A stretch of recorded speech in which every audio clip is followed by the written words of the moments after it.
Seigneur, je t'invite pour écouter la parole éternelle, car c'est l'heure du choix. C'est l'heure du choix. C'est l'heure du choix. C'est l'heure du choix.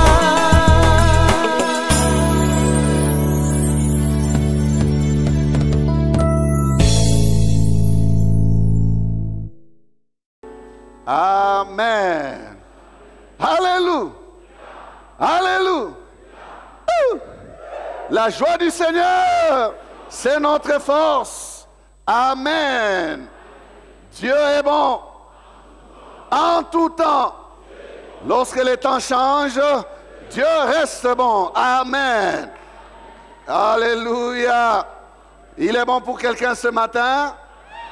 Gloire à son nom. Gloire à son nom.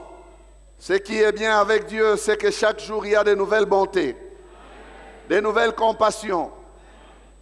Celles d'hier sont périmées. Il y a de fraîches bontés ce matin pour quelqu'un. Alléluia. Il est merveilleux, notre Dieu. Nous prenons la Bible. Nous lisons Matthieu chapitre 7, versets 7 à 10. Matthieu 7, 7 à 10.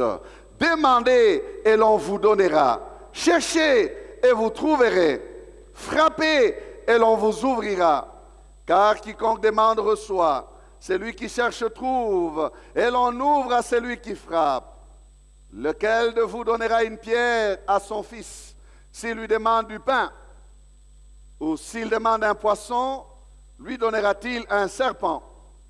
Si donc, méchants comme vous l'êtes, vous savez donner de bonnes choses à vos enfants, à combien plus forte raison votre Père, qui est dans les cieux, donnera-t-il de bonnes choses à ceux qui les lui demandent? Amen. Nous allons proclamer ensemble Matthieu 6, 9 à 10. 1, 2, 3. Notre Père qui es aux cieux, que ton nom soit sanctifié, que ton règne vienne, que ta volonté soit faite sur la terre comme au ciel. Bon appétit. Quitte Hervé, 24. Quitte Hervé 24. Que ton règne vienne. Pour celui qui ne connaît pas cette abréviation, quitte Hervé, c'est que ton règne vienne. 24e message de la série. Et nous prenons pour sous-thème, quand Dieu règne, il exauce 3. Quand Dieu règne, il exauce. Nous sommes encore là. Bien-aimés, le sujet de l'exaucement est tellement grand, tellement vaste, que l'on ne peut pas dire qu'on a dit quelque chose. Nous sommes en train de l'effleurer. L'effleurer seulement, parce que il est immensément grand, ce sujet. Et non seulement grand, mais riche. Un sujet aussi complexe, alors que le Seigneur nous donne le temps et qu'il permette à ce que nous puissions, comme disait notre pasteur Jacques-André Verneau, creuser encore. Nous voulons creuser encore. Nous n'avons commencé qu'à gratter. Que Dieu nous aide. Amen. Dimanche, il y a 2 dimanches. Dimanche le 13, nous parlions de l'homme de Dieu, le prophète Élie. Élie qui a voulu prouver à Israël que le Dieu qui répondra par le feu, le Dieu qui donne l'exaucement à la prière qui lui est adressée, selon ce qui lui est demandé, à savoir que le feu descende, c'est Dieu-là, c'est celui-là qui sera reconnu pour Dieu en Israël. Élie voulait dire, en d'autres termes, le Dieu qui exauce, le Dieu qui entend les prières, le Dieu qui répond quand vous l'appelez, c'est celui-là qui est Dieu. L'autre est là, qui ne répond pas, n'est pas Dieu. C'est une idole. Destituons-les et donnons la place au Dieu de l'exaucement. Et Israël a expérimenté cela. À la fin, Israël, sans que l'on exige quoi que ce soit d'Israël, le peuple se jeta à terre, se prosterna et se mit à crier. C'est l'Éternel qui est Dieu, c'est l'Éternel qui est Dieu, c'est l'Éternel qui est Dieu. C'est l'Éternel qui est Dieu. Alléluia. Bien-aimé, c'est l'Éternel qui est Dieu.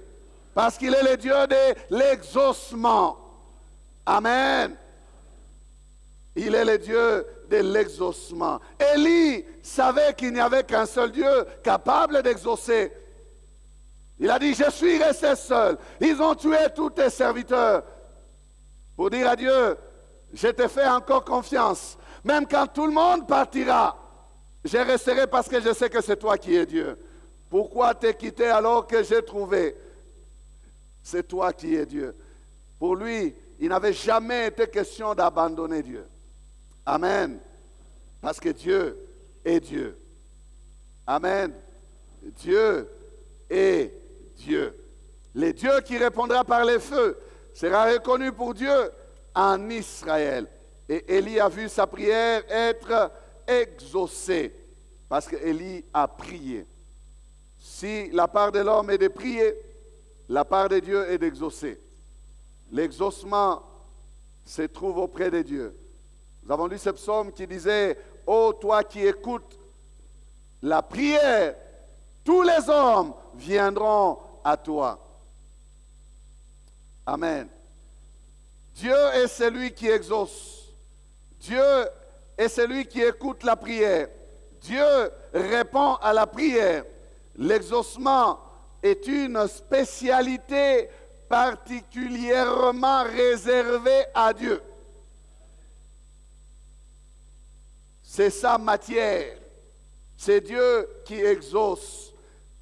Bien-aimés, nous sommes en plein 21 jours de nous n'ignorons pas ses desseins. Alors ce message doit fortifier quelqu'un pour savoir que Dieu est celui qui exauce. Tes prières ne seront pas vaines. Tes sacrifices ne seront pas vains. Oh, c'est ton amen qui m'inquiète. Non, tu ne le fais pas pour rien. Tu ne le fais pas juste pour le plaisir de le faire. Non. Non. Sache que nous n'ignorons pas ces desseins. Nous savons ce que nous faisons. Parce que nous ne sommes pas ignorants. Amen. Nous savons ce que nous faisons. Donc tes prières ne resteront pas non exaucées. Il t'exaucera. Il écoute la prière. Alors ce matin, nous commençons, bien-aimés, l'étude de 7 points qui sont les clés pour une prière exaucée. Ces clés, j'aimerais te rassurer, ne sont pas à mettre ensemble pour dire qu'il faudra que tu les rassembles toutes pour que tu puisses voir l'exaucement. Non, non. Quand tu passes par une seule, tu peux ouvrir la porte de l'exaucement. Ce n'est pas un trousseau à avoir dans son entièreté. Nous verrons que les hommes ont eu à posséder qu'une seule clé et ils ont eu accès à l'exaucement. Amen. Alors la première clé, c'est notre Père. Dites avec moi, notre Père. Très fort, notre Père. Jésus dit, notre Père qui es aux cieux. Voilà, quand vous priez, dites, notre Père. Notre Père. Quand vous priez, dites notre Père. C'est une des clés puissantes de la prière. Une des clés puissantes de la prière. Notre Père. Le fait d'être bien-aimé en filiation ou la filiation avec Dieu. Le fait d'être ses enfants. Voilà la clé. Une de ces clés puissantes de ces trousseaux qui nous mène à l'exaucement. Notre Père, notre filiation à Dieu. Ça veut dire, bien-aimé, le fait que Dieu soit notre Père et nous, ses enfants. Le résultat de notre prière est intimement lié à notre relation à Dieu. L'exaucement dépend de la qualité de notre relation avec Dieu. L'exaucement dépend aussi de la qualité de notre communion avec Dieu. Notre Père, nous ne prions pas et ne parlons pas à un Dieu inconnu, comme le faisaient les Grecs d'Athènes. Ils avaient un autel dédié à un Dieu inconnu. Bien-aimés, nous ne prions pas et ne parlons pas à un Dieu inconnu. Non. Non. Nous ne sommes même pas des mendiants. Non. Nous ne sommes même pas des nécessiteux. Non. Quoique nous ayons des besoins, quoique nous soyons souvent en difficulté, non, non. Ce qui fait que nous allions vers Dieu, ce n'est pas parce que nous avons seulement des besoins. Nous ne sommes qu'un tas de problèmes. Et nous voulons des solutions à nos problèmes. Non, non. Non. Nous ne sommes pas, bien-aimés, que des personnes en difficulté, que des personnes en situation difficile, que des personnes nécessiteuses, désireuses d'avoir des solutions, des réponses. Non, non. Si vous priez seulement parce que vous n'êtes qu'un tas de besoins auxquels il faut donner satisfaction, vous priez mal. Vous priez mal. Et voilà pourquoi certaines personnes disent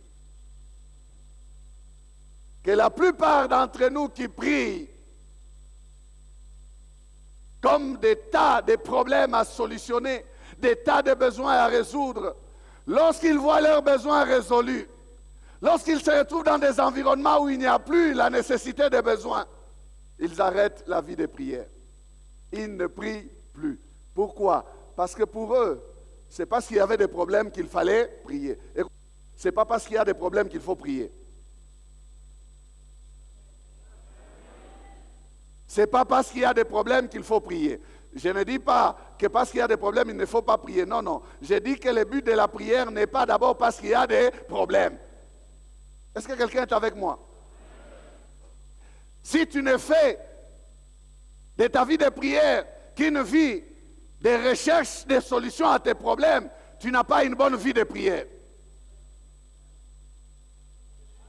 Oui, tu n'as pas une bonne vie de prière. Tu ne connais pas qui tu es. Tu n'es pas encore entré dans ta relation véritable avec celui que tu appelles Dieu. Ah oui, il faut que tu fasses attention ce matin.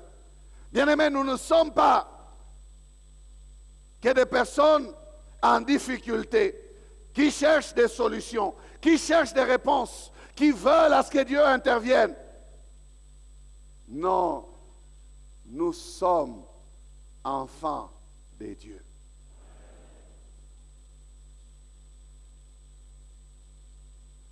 Pas question que des problèmes. Non. Nous sommes enfants de Dieu. Nous sommes son peuple. Nous sommes les troupeaux de son pâturage. Et il est notre berger. Il est celui à qui nous appartenons. Il est celui qui dirige nos vies, qui conduit nos pas, qui nous prend en charge. Il n'est pas que celui qui répond, qui pourvoit à nos besoins. Non, il est notre Père. Il est notre Père. Si Dieu ne nous exauce pas à cause de nos besoins, il nous exauce à cause du fait qu'il soit notre Père. Nous sommes partis, bien-aimés, de cette comparaison. Si donc vous, méchants comme vous l'êtes, vous pouvez donner, vous savez donner des bonnes choses à vos enfants, à combien plus forte raison votre Père, qu'est-ce qui est plus grand? Ce n'est pas les besoins, non. C'est la qualité de celui qui va répondre à nos besoins. À combien plus forte raison votre Père céleste, votre Père. Il y a ici, bien-aimé, plus qu'une déclaration de foi, il y a ici une déclaration d'appartenance, il y a ici une déclaration, bien-aimé,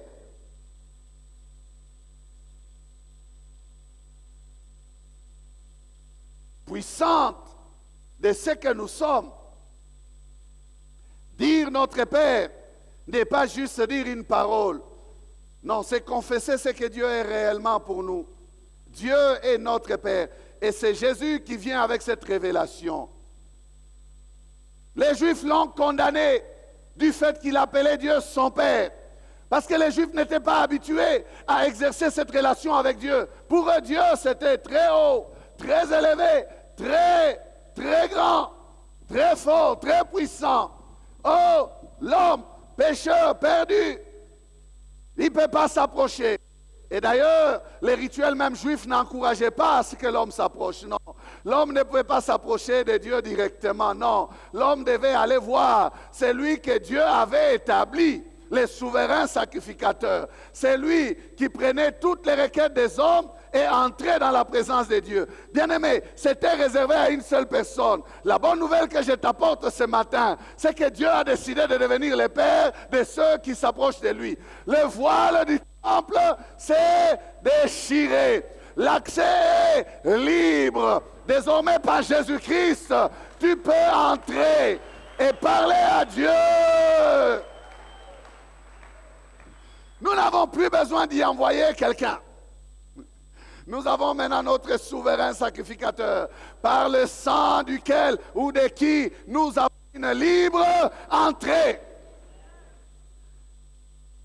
Ils ont eu raison, les Juifs, selon eux, de dire à Jésus, tu blasphèmes. Comment tu peux appeler Dieu ton Père et te faire ainsi le Fils de Dieu? Bien-aimé, Dieu a des fils, Dieu a des enfants. Par Jésus-Christ, Dieu a voulu avoir des fils et des filles. Un nouveau statut dans le Nouveau Testament. Quelque chose de grand, quelque chose du jamais vécu. Du jamais vécu autrefois. Bien-aimé, c'est le niveau où Dieu nous place. Il veut nous accueillir non pas comme des étrangers. Nous ne sommes pas des étrangers. Autrefois, nous étions étrangers aux promesses du Père. Mais en Jésus, nous sommes devenus enfants de Dieu. Je ne sais pas si tu comprends ça. Tu n'es pas qu'un tas de problèmes à solutionner, non. Tu as une identité. Tu as une position que ton Père t'a donnée. Tu es le Fils. Tu es la fille du grand Dieu.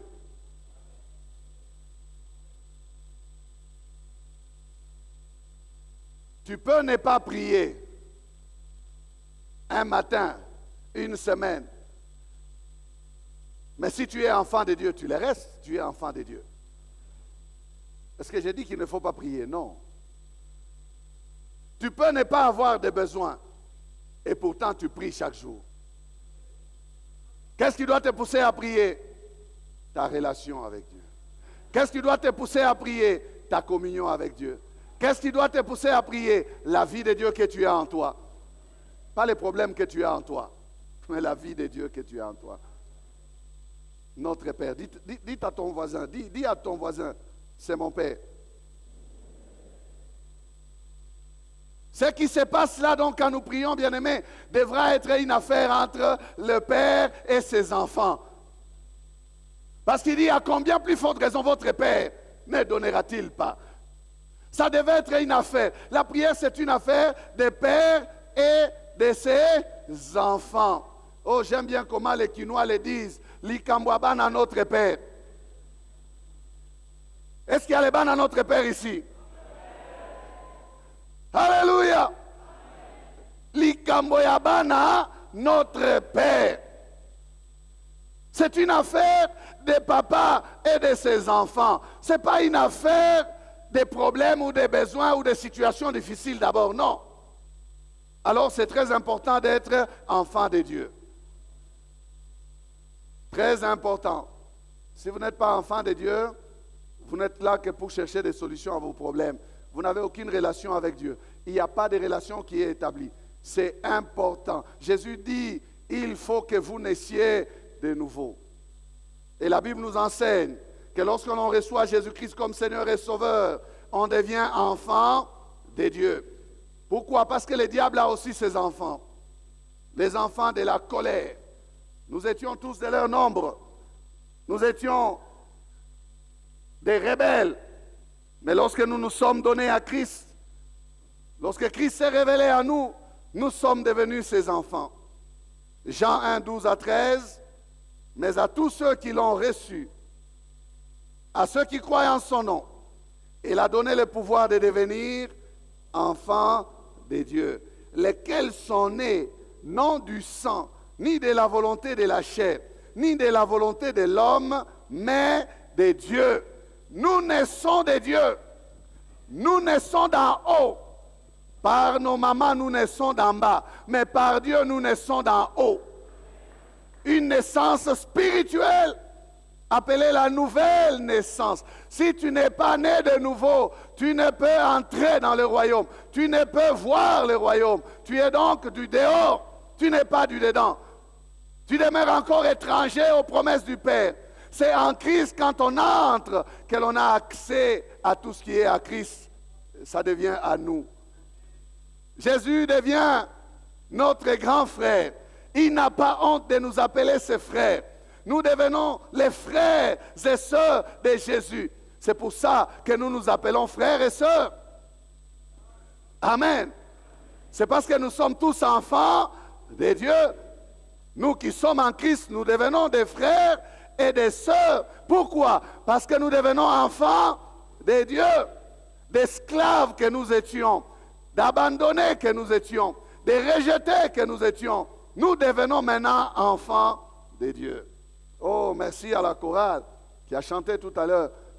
Je ne suis plus esclave de la peur. Je suis enfant de Dieu. Est-ce qu'il y a un enfant de Dieu ici? Tu n'es plus esclave. Tu n'es plus étranger. Tu n'es plus Jean du dehors. Non.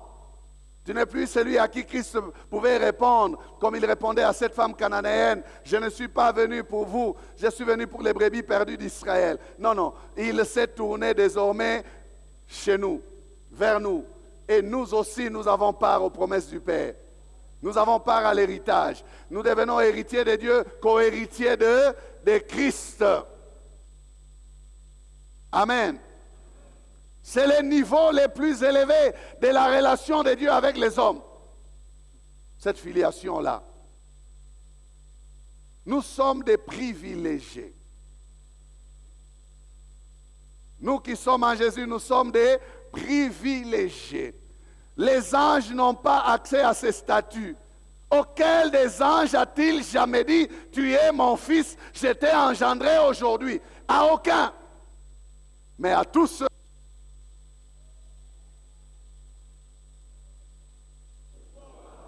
de devenir qui? Il refuse à ce que les anges deviennent ses fils, mais à toi et à moi, il a dit, séparez-vous, sortez du milieu d'eux, je vous accueillerai, vous serez pour moi des fils et des filles, et je serai pour vous un père. Frère, peut-être que tu ne connais pas ton papa dans la chair, mais comme tu es frère, tu as un père. Ça ne sert à rien de te lamenter, oh moi je suis orphelin, à 48 ans, orphelin, orphelin. Laisse tomber cette affaire. Tu as un père céleste. Peut-être que tu ne connais pas ton géniteur, mais tu as un père en Jésus. Il est devenu ton père, le père des abandonnés, le père des négligés, le père des rejetés, le père des orphelins, le père de ceux qui sont en Jésus. Nous avons un père. Dieu est notre père. Ça, c'est une base solide. Les niveaux les plus élevés, c'est à ce niveau qu'il faut opérer, bien-aimé. Non, n'opérez pas au niveau d'esclaves, au niveau des mendiants, au niveau des commandeurs. Mungu, yo, baba, unikabulie kwa takaloko. Non, opérez au niveau de votre Père. Père, je viens auprès de toi au nom de mon grand frère Jésus. Alléluia. Je suis ton fils, je suis ta fille. Les anges plongent leur regard, ils ne comprennent pas. Ils sont en train de faire des mouvements entre le ciel et nous, nous apportant des choses. Le Père dit, allez donner à Amani. Allez, vas-y, tu donnes ça, dépose dans son compte. Allez, vas-y, prends ceci, dépose. Prends ces grâces-là, va donner à... Il dit, mais ces gens, certains anges regardent même dans quelles conditions les gens sont. Ils disent, mais qu'est-ce qu'il a à aimer de telles personnes? Ils ne connaissent pas les degrés de l'amour. Il nous a aimés à un niveau que les anges même ne peuvent comprendre. Au point de donner Jésus à notre place. Oh bien-aimés, ce matin, j'aimerais que vous compreniez cela. Amen. Ce n'est pas qu'il le déclare seulement, mais nous-mêmes, nous le savons et nous en avons le témoignage. Écoutez ce que le Saint-Esprit confesse à notre esprit. Romains 8, 15, 16. Et vous n'avez point reçu un esprit de servitude pour être encore dans la crainte. L'esprit de servitude, c'est l'esprit d'esclave. Pour trembler, être dans la crainte. Oh, il va me châtier, il va me frapper, il va m'abandonner, il va me rejeter. Non. Mais vous avez reçu un esprit d'adoption par lequel nous crions. Abba, Père. Abba, Père. L'Esprit lui-même rend témoignage à notre esprit que nous sommes enfants de Dieu. Nous savons qui nous sommes. Nous sommes enfants de Dieu. Amen. Galates chapitre 4, verset 6. Et parce que vous êtes fils, Dieu a envoyé dans nos cœurs l'Esprit de son Fils, lequel crie, Abba, Père. Pourquoi il envoie dans nos cœurs l'Esprit de son Fils? Pour que nous réagissions comme notre grand frère. Pour que nous ne puissions pas agir autrement que comme lui a agi. Oh bien-aimé, il faut comprendre ces choses. Nous avons besoin de nous placer au niveau où Christ se trouve. Il a mis dans nos cœurs l'Esprit de son Fils. Et cet Esprit crie dans notre cœur, Abba, Père. L'Esprit témoigne mon identité. Je suis enfant de Dieu. J'ai un Père. L'Esprit me le dit. L'Esprit me rassure. Même quand ça barde, même quand c'est compliqué, l'Esprit me tranquillise. Il dit, tu as un Père. Plusieurs fois, quand ma femme me demandait des choses, je lui répondais par cette parole. Ça fait quand même longtemps que je ne lui dis plus cela. Je lui disais, mais tu as un Père? Tu as un Dieu? Moi-même, j'ai appris cette réponse-là de mon pasteur. Je vous ai déjà dit ici ces phrases. Une fois, il m'a dit, frère, est-ce que je suis ton patron? Tu as un Dieu. Regarde au ciel, frère. Et moi aussi, j'enseigne cela. Quand il me dérange au téléphone, je lui dis ça. Cet homme ici. Regarde au ciel, frère. Regarde au ciel. Non. L'homme ne peut pas être ta source. Il peut t'aider pour un temps, mais il ne peut pas t'aider pour toujours. C'est mieux d'apprendre aux enfants de Dieu de dépendre de leur papa véritable. Le Père des esprits de toute chair. Il est là. Il est au ciel. Et c'est un Père responsable. C'est un Père fidèle. Un Père fidèle. Avec notre pasteur, Jacques Vernon, qu'il mette sa main dans la poche pour vous donner de l'argent. Depuis quand? Non, il va vous envoyer prier. Frère, on va prier. Oh frère, il faut prier. Il y a un Dieu au ciel. Et ça a marché, frère. Ça a marché. Non, moi, j'ai béni Dieu pour cette expérience. Je suis édifié. J'ai dit, j'ai transmis cette expérience. Pourquoi? Parce que c'est la meilleure des expériences. Certaines fois, lorsque vous allez vers... il donne. Vous n'avez plus assez de force pour vous mettre à genoux. Vous n'avez plus assez de force pour vous mettre à genoux. Pourquoi? Vous pouvez vous mettre à genoux 2 minutes, vous savez. Naobenga Noko. Votre espoir devient Noko. Apprenez à dépendre du Père véritable. Apprenons à dépendre de celui qui est au ciel. Celui que nous appelons notre Père. Quand tu te mets à prier, dis, Père, tu parles à ton Père. Quelle assurance! Sur terre, peut-être que tu n'as pas de Père, mais au ciel, tu as un Père. Oh, bien-aimé, c'est une très bonne nouvelle. J'ai un Père qui ne mourra jamais. Un Père qui ne s'appauvrira jamais. Un Père qui ne se fatiguera jamais. Un Père qui ne me dira à aucun jour, oh, ne viens plus me voir. En aucun jour, il a dit, je ne t'abandonnerai pas, je ne te délaisserai point. Il a dit, je suis avec toi tous les jours. Comment est-ce que je peux compter sur celui qui sera absent ou sur celui dont le téléphone sera fermé? Il te dit, je suis en réunion, appelle-moi après. Il te dit, je vais te rappeler, et puis il ne te rappelle pas. Enlève les yeux de cet homme-là. Place les yeux sur Jésus. Place les yeux sur celui-là qui ne déçoit jamais. Qui n'abandonne jamais. Qui n'abandonne jamais. Mon père et ma mère peuvent m'abandonner, mais l'Éternel me recueillera. Voilà la déclaration de la parole de Dieu. Bien-aimés, imaginez Dieu notre Père, le propriétaire des cieux et de la terre, celui à qui appartient le règne, celui à qui appartient la gloire, celui à qui appartient l'honneur, celui à qui appartient toutes choses, le maître de l'univers. Il dit, l'or et l'argent m'appartiennent. Oh, être fils d'un tel Père, quel sujet d'assurance. Nous devons être remplis d'assurance lorsque nous prions. Amen. Remplis d'assurance lorsque nous prions. Nous n'avons pas un Père qui titube, qui vacille. Non.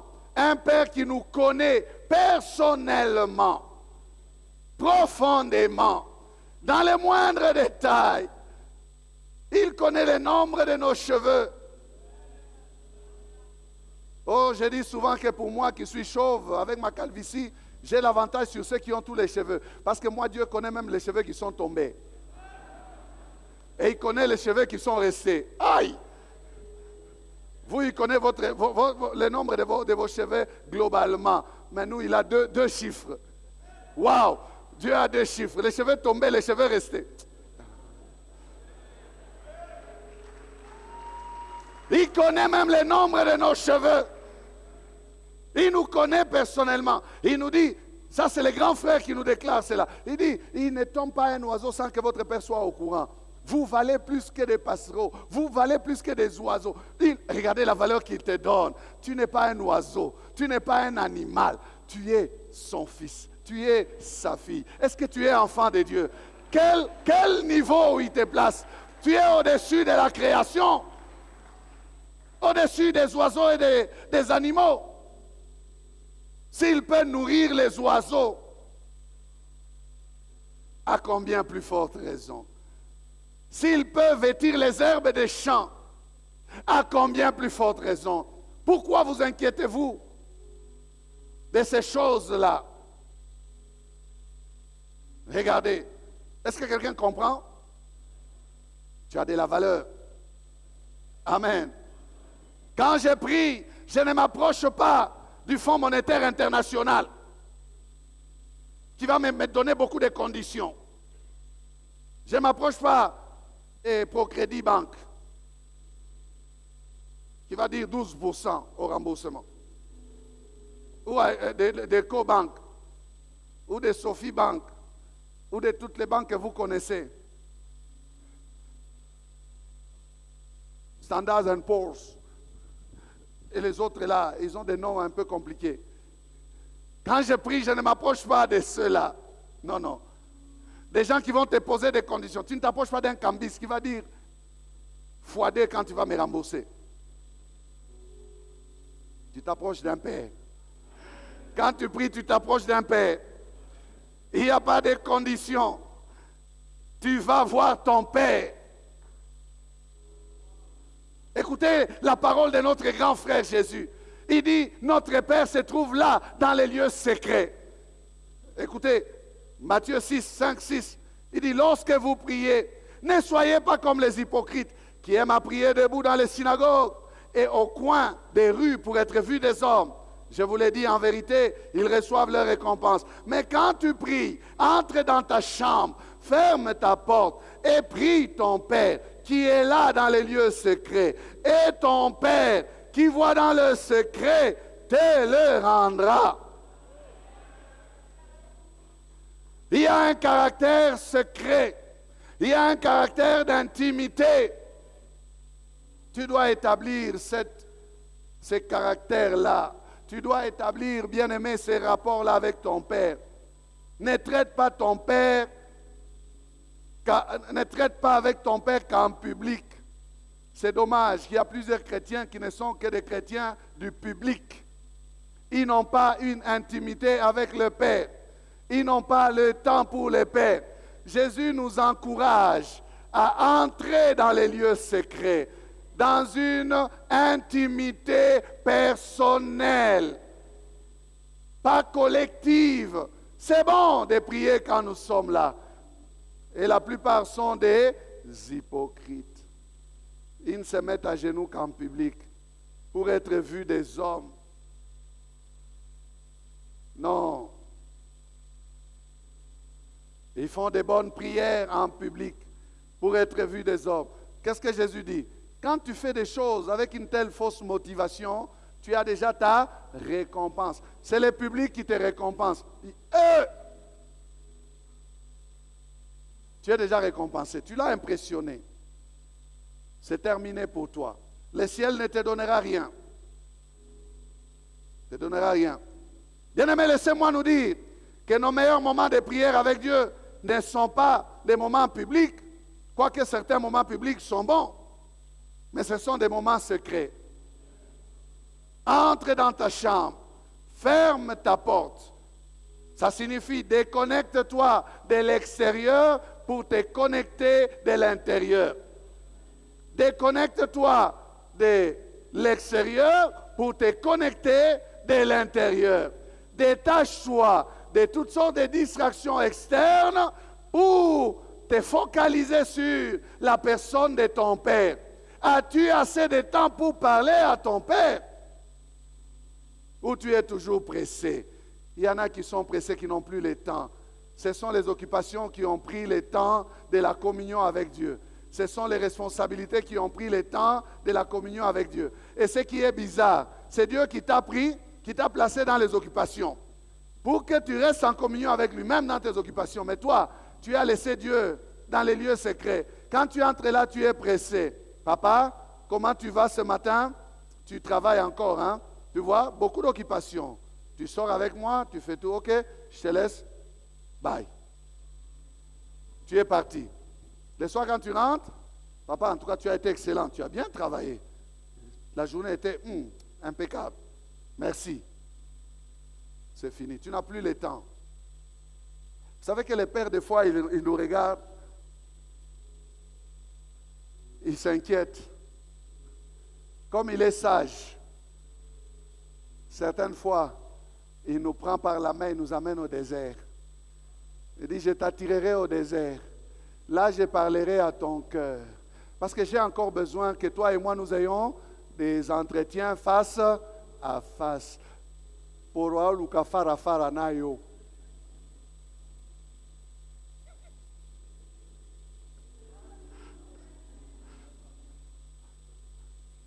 Ah, les Quinois. Fara fara. Azana posa fara fara. Yebisa moninga. Azana posa fara fara, frère. Toi, tu as oublié. Tu n'as plus de face à face avec le Père. Tu es tout le temps parti. Avion. Dieu béni, Dieu m'a béni, Dieu m'a béni. Et il t'attirera au désert. Il va te bloquer. Cette communion-là est plus qu'importante avec le Père. Vous montez avec votre communion. Oh, j'ai aimé le message du pasteur Alain ici. David, malgré qu'il est roi, il est resté enfant de Dieu. Il peut danser. Je vous avais démontré la danse de David ici il y a plusieurs années, non?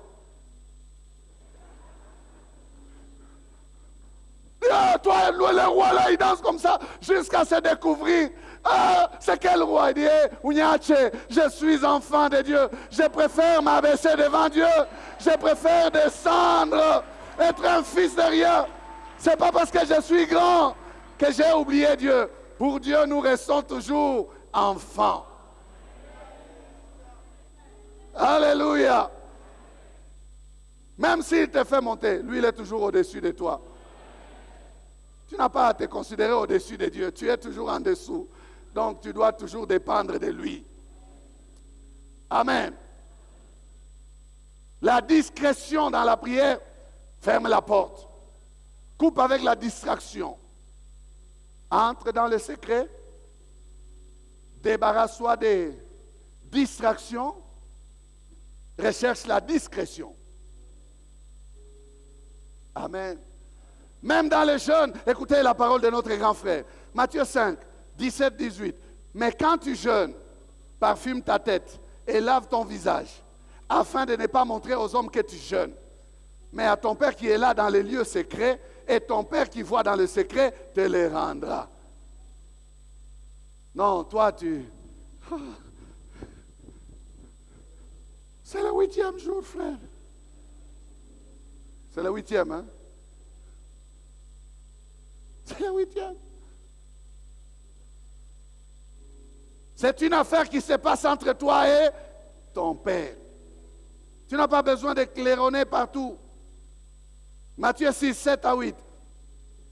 Encore une parole de notre grand frère qui nous rassure sur ce que le Père est pour nous. Il dit en priant, ne multipliez pas de vaines paroles comme les païens qui s'imaginent qu'à force de paroles, ils seront exaucés. Écoutez, les païens prient aussi. Comme les païens. Attention, toi tu n'es pas païen, tu es en relation avec le Père. Ne leur ressemblez pas, car votre Père sait de quoi vous avez besoin, avant que vous le lui demandiez. Le Père est omniscient. Soyons précis et concis. Ne donnons pas beaucoup d'explications à Dieu. Il sait de quoi nous avons besoin, avant même que nous demandions cela. Donc, demandons quand même. Il ne nous dit pas de ne pas demander. Il nous dit de demander. Lorsque nous avons demandé, ayons foi que nous avons déjà parlé. C'est ça ce que ça veut dire. Il ne dit pas ne demandez pas. Il dit ne multipliez pas de vaines paroles. Donc, quand vous avez parlé, parlez bien. Ne continuez pas à donner des justifications. Nous ne donnons pas des informations à Dieu. Il connaît déjà. Mais nous lui demandons. Amen. Dieu est notre Père. Lorsque nous prions, ayons bien aimé le cœur rempli de cette vérité-là. Dieu est notre Père. Vous savez ce qui a sauvé le fils prodigue? C'est parce qu'il n'avait pas oublié qu'il avait un Père. Il s'est souvenu de son Père. Il s'est souvenu de la maison de son Père. Lui qui était parti de lui-même, qui avait pris son héritage, qui a dit, donne-moi la part qui doit me revenir. Je suis assez grand. Je vais m'auto-gérer. Je suis fatigué de ton ombre sur ma tête. Tout le temps, c'est Père, Père, Père, Père. Je vais essayer un peu la vie de l'indépendance. Il s'en est allé. Et lorsqu'il arriva à ce qu'il soit dans le besoin, la seule pensée qui l'a aidé, c'est parce qu'il avait un Père. Il avait un Père. Il avait un Père. Il s'est souvenu de son Père. Malgré sa condition de perdu, Il s'est encouragé lui-même en pensant à la maison de son père. Il a dit, Luc 15, versets 17 à 19, étant rentré en lui-même, il s'est dit, combien de mercenaires chez mon père ont du pain en abondance, et moi, ici, je meurs de faim.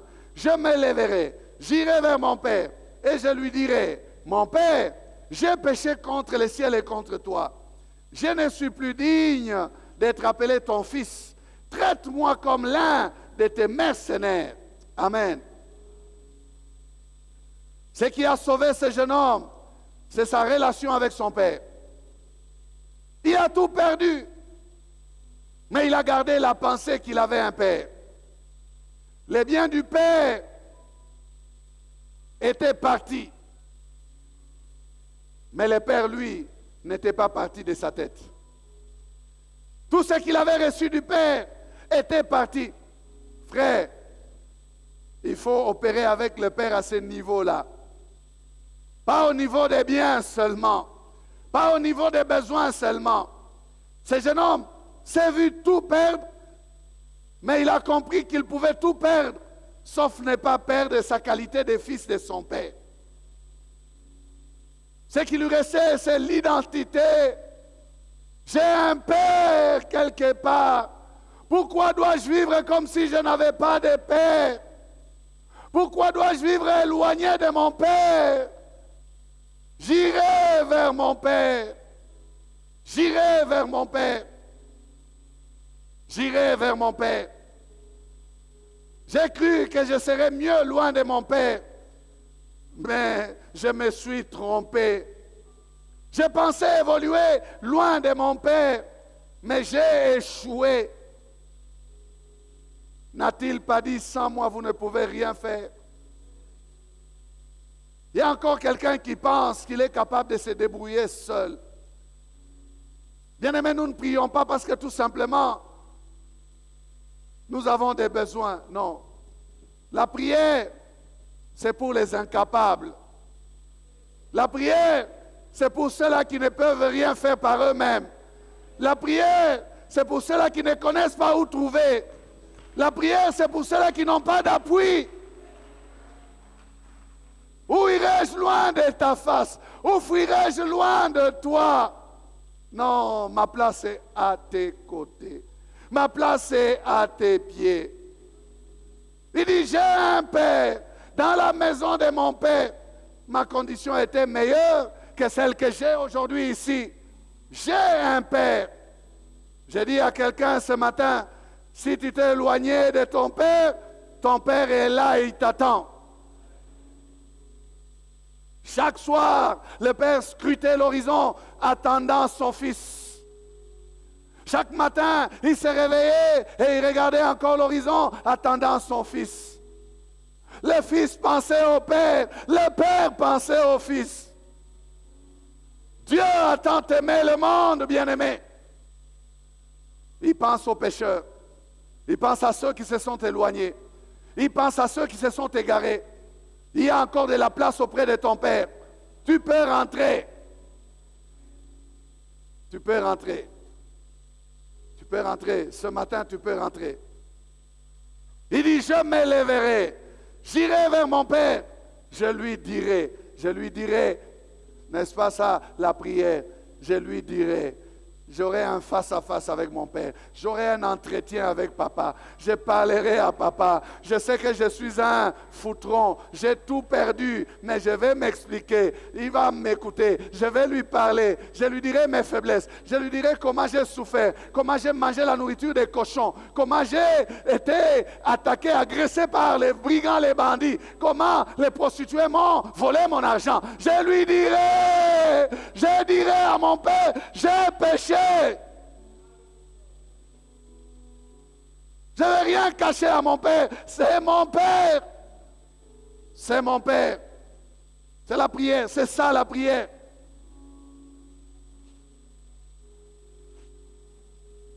Il avait compris. Ce fils, il avait compris que celui qui cache ses transgressions ne prospère point. Mais que celui qui les avoue et les délaisse obtient miséricorde. Je dirai à mon père. Il avait un père à qui parler. Ça te dépasse, frère. Peut-être que les hommes ne te donnent pas l'oreille, ils ne veulent pas t'écouter. Tu as un père. Entre dans les lieux secrets. Et ton père qui est là dans les lieux secrets, te les rendra. J'aime cette phrase-là. Te les rendra. Si les hommes ne t'ont pas écouté, ton père qui voit dans les lieux secrets, te les rendra. Si les hommes t'ont refusé d'accès, si tu entres dans la présence de Dieu, ton père te les rendra. C'est là où se trouve la puissance de la prière, bien-aimés. Et vous savez comment le Père nous les rend?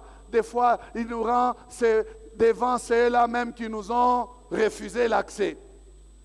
Quand nous sommes allés voir le Père, lui, il ouvre. Nous revenons, nous les revoyons. Les mêmes qui ont refusé, ils acceptent. Parce que le Père a voulu nous les rendre.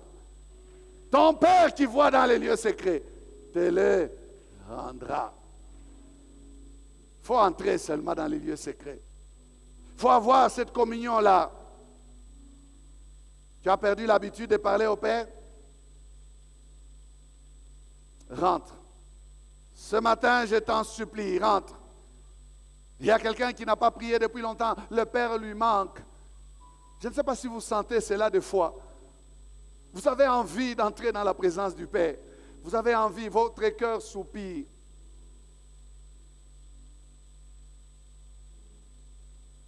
Ayez l'habitude de prier, de parler au Père à n'importe quel moment, à n'importe où.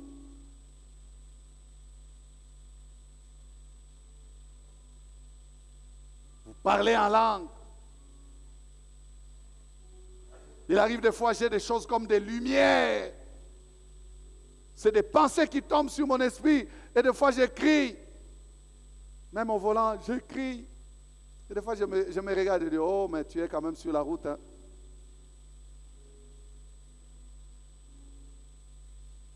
Parlez au Père, frère. Parlez au Père. Parlez au Père. Cette relation-là, Père-Fils, c'est de ça que je parle. La première des clés de ce trousseau qui conduit à une prière exaucée. Nous avons un Père à qui nous devons parler. Et nous devons aimer sa compagnie. L'amitié de Dieu est pour ceux qui l'aiment. L'amitié de Dieu est pour ceux qui le craignent. Dans l'intimité avec Abraham, Dieu pouvait dire, cacherai-je ces choses à Abraham? Et Abraham fut appelé ami de Dieu. Ami de Dieu. Habitué à parler avec Dieu. Abraham pouvait discerner la présence de Dieu parmi 3 anges. Il sait que l'Éternel est ici. Il dit, vous ne pouvez pas passer, entrer dans ma maison. Il a usé de violence. Ils ont refusé. Il a insisté. Asseyez-vous. Il les a lavé les pieds. Il leur a donné à manger. Et à la fin, la bénédiction est venue. C'est dans les sanctuaires que nous avons bien aimé la réponse. C'est dans l'intimité que nous avons la réponse. Jésus dit, quand vous priez, dites notre Père. Dieu est notre Père parce qu'il nous a engendrés en Christ. Dieu est notre Père parce qu'il est aussi celui de qui nous dépendons. Le Père, c'est le responsable de la vie des enfants. Amen. Le mot Abba, Abba, c'est un mot araméen. Ce mot ne désigne pas seulement les géniteurs qui donnent la vie, mais ce mot parle du lien affectif qui existe entre le père et son enfant. Vous savez, engendrer c'est une chose, mais garder les liens avec son fils c'est une autre chose. Combien des gens païens là, des méchants, ont laissé. J'ai entendu quelques histoires ici de mamans qui ont pleuré avec larmes dans mon bureau. Ils disent non, il a refusé la paternité de cet enfant. Il a dit je te le donne cadeau. Peut-être qu'elle est là, cette femme. Vous voyez, engendrer, ça ne suffit pas. Mais la suite. Il y a des gens qui ont des enfants qu'eux-mêmes appellent des balles perdues. Vous vous imaginez. Ils ne peuvent pas vous dire ils ont combien d'enfants et où. Donc, ils ont engendré, mais il manque un lien affectif. Ces enfants souffrent de manque d'affection. Il n'y a pas de relation, pas de communion, pas de connaissance. Il n'y a rien qui se passe entre les géniteurs et le fruit. Pas. On avait un jeune homme ici que l'on aidait. Il me parlait de ses deux parents. Il dit, j'ai un père géniteur et j'ai un père nourricier. Mais mon amour se penche vers le père nourricier parce que c'est lui que je connais depuis que je suis conscient. Mais on m'a pris dans mon jeune âge, on m'a mis entre les mains de mon père géniteur. Je n'ai rien à voir avec lui. Mon père, c'est mon père nourricier. Et le jeune homme voulait se marier. Il dit, je n'ai même pas parlé à mon père géniteur. Malgré que j'habite dans sa maison. J'ai appelé mon père nourricier. Regardez, la communion était plus forte entre le nourricier et l'enfant que le géniteur et l'enfant. Abba Père ne se limite pas à dire que Dieu est notre Père, il nous a engendrés. Non. Ça va jusqu'au contact. Le Père nous aime. Il prend soin de nous. Quand le Saint-Esprit crie en nous, Abba Père, il nous montre cet amour-là. Il nous fait ressentir cette chaleur-là. La chaleur du Père. Le Saint-Esprit nous l'a fait ressentir. Nous pouvons, bien aimés, nous tourner vers le Père et l'appeler Père parce que nous ressentons des choses. Nous sommes en communion avec le Père. Amen. Ces liens-là existaient entre Christ et son Père. Lui-même appelait son Père Abba.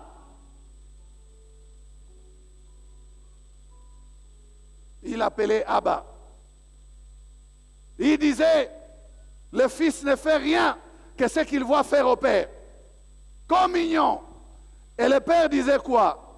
Celui-ci est mon Fils, en qui j'ai mis toute mon affection.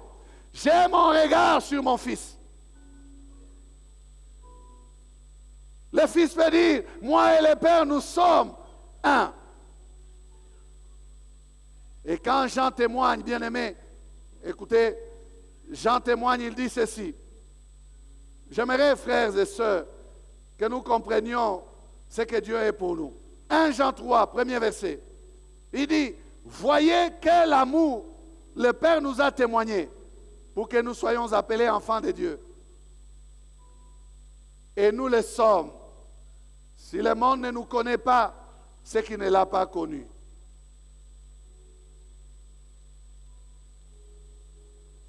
C'est le même amour qu'il a pour Jésus, qu'il a pour nous. Le même amour. Et c'est à ce niveau-là que le Père nous attend, frères et sœurs. Je disais qu'il faut aller à ce niveau-là, qu'il faut opérer à ce niveau-là, où tu appelles Dieu ton Père, où tu es réellement le fils, la fille de ton Père. Voyez de quel amour le Père nous a aimés, nous a témoigné, pour que nous soyons appelés enfants de Dieu. Et nous le sommes, nous le sommes. Ce n'est pas à forcer, nous le sommes. Ce n'est pas à insister, nous le sommes. Et le Saint-Esprit le témoigne dans nos cœurs, parce que nous le sommes. Je suis enfant de Dieu. Amen.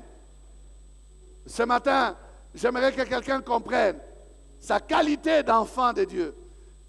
De sorte que quand il s'approche de Dieu, qu'il ne s'approche plus en qualité de demandeur ou de quémandeur. Non. Quémandeur ou demandeur. Regardez comment on traite les immigrés qui veulent entrer dans les pays occidentaux. Non, ce n'est pas comme ça dans le royaume. Le Père nous a démontré son amour. Il nous a accueillis comme ses enfants. Et nous le sommes. Nous ne sommes pas des mendiants. Nous ne sommes pas des quémandeurs ou des demandeurs. Nous ne sommes pas, bien-aimés, des étrangers. Nous sommes enfants de Dieu. Enfants de Dieu. ton Père, c'est Dieu. Mon Père, c'est Dieu. Rassure-toi de cette affirmation, de cette confession. Quand tu demandes, tu ne demandes pas à un homme, tu demandes à ton Père. Et ton Père qui voit dans les lieux secrets te les rendra. Cette phrase, bien-aimée, contient en elle la fidélité du Père. Il te les rendra. Il te les rendra. Voilà la première clé.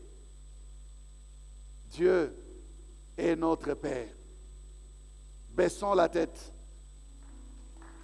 Dieu est notre Père. Shalom, frères et sœurs, fidèles téléspectateurs.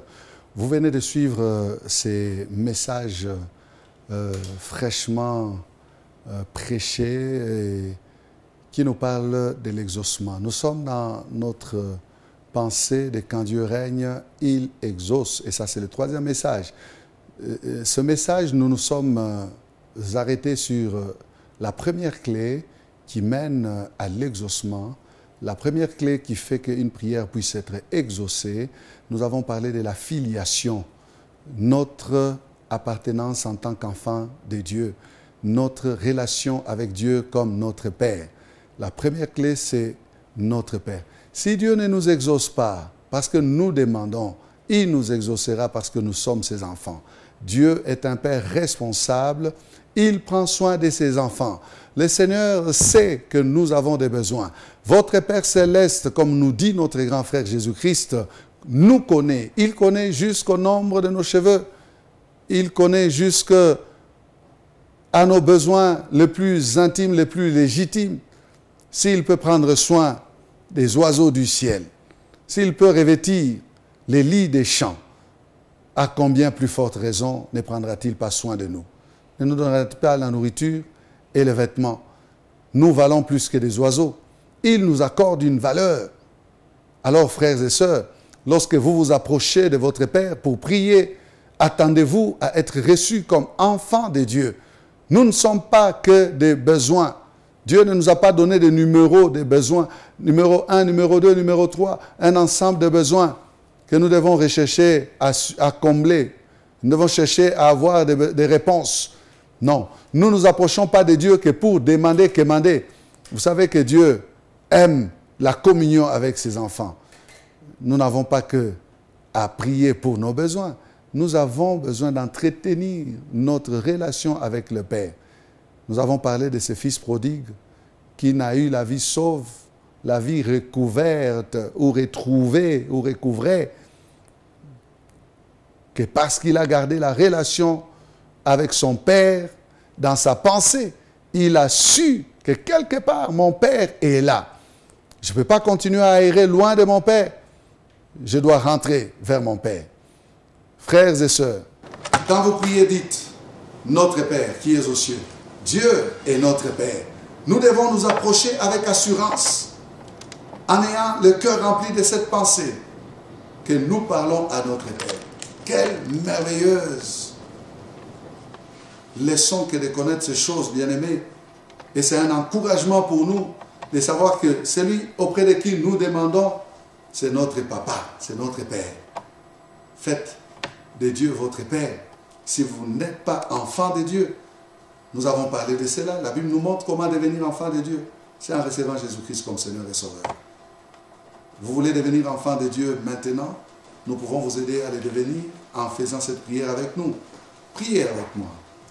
Dites après moi, Seigneur Jésus, je t'accepte comme Seigneur et Sauveur de ma vie. Je te donne mon cœur. Je te donne ma vie. Pardonne mes péchés. Purifie mon cœur. Inscris mon nom dans ton livre de vie. Seigneur, je t'appartiens désormais et je voudrais faire ta volonté. Donne-moi de te suivre et de te servir. Merci Seigneur Jésus. Amen.